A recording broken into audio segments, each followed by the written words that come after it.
much, many, and a lot of.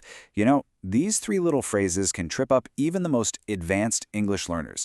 So in the next few minutes, we're going to crack the code on when to use each one.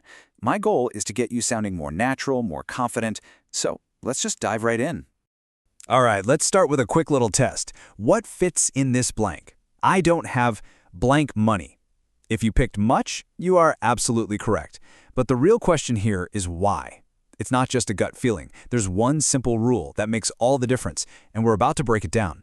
So here's our game plan. First, we'll look at a really common mistake. Then, we'll cover that one simple rule that'll fix it forever. We'll also give you a fantastic go-to alternative. And finally, we'll dive into the nuances so you can really master these words for good. Okay, Section 1. Let's start with a classic error, something you hear all the time. I have much friends. It just sounds a little off, doesn't it? This is a super common mistake, but the good news is the fix is incredibly simple once you see it. You know, the reason this mistake happens so often isn't about memorizing words. Nope, it's about understanding a kind of hidden concept in English grammar. And once you get this one idea, everything else just clicks into place.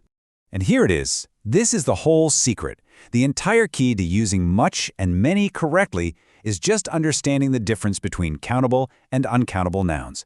If you get this one concept, you've pretty much unlocked everything.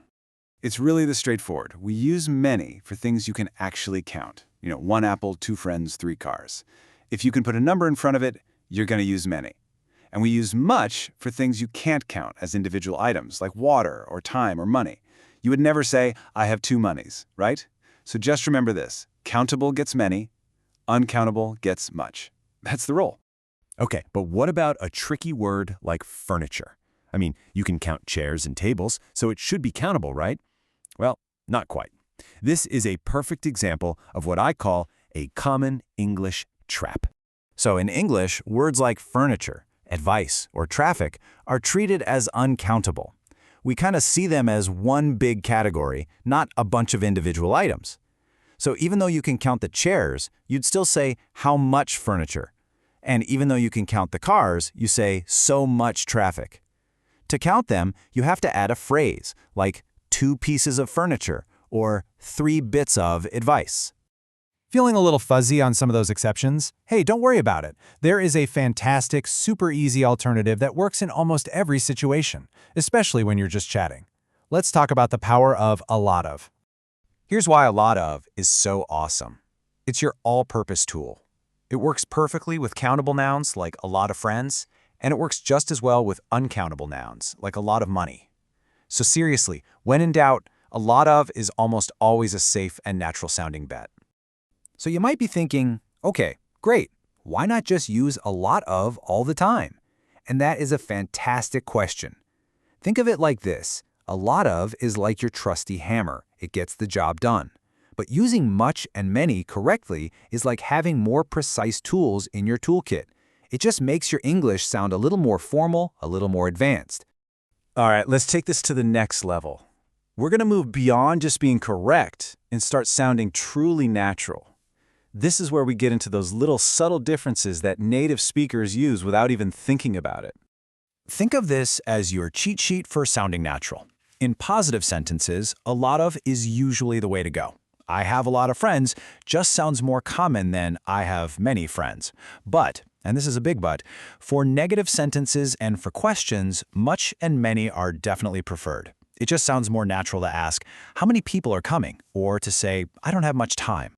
This one sentence right here perfectly shows the rule in action. Traffic, that's a general, uncountable concept, so we say so much. But cars, well, those are individual things you can count, so we use so many. So much traffic, so many cars. It's a beautiful, perfect example.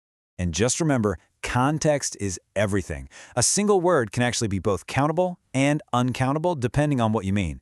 Think about chicken. If you're talking about the meat, it's uncountable. How much chicken should I cook? But if you mean the living animals, well, those are countable. How many chickens are on the farm? And one last thing. To add some extra emphasis, just throw in so and too. Saying, this is too much food gives it a negative feeling, like it's more than you want. And saying, there are so many people here expresses surprise or maybe that you feel a bit overwhelmed. These little words add a whole lot of emotional color. So how do you make all this stick? Here's a simple little challenge for you. For the next 3 days, whenever you use these words, just pause and ask yourself that one key question. Can I count this? And if you really want some practice, try writing a couple of sentences in the comments below. Tell us one thing you have a lot of and one thing you don't have much of. Let's see what you've got.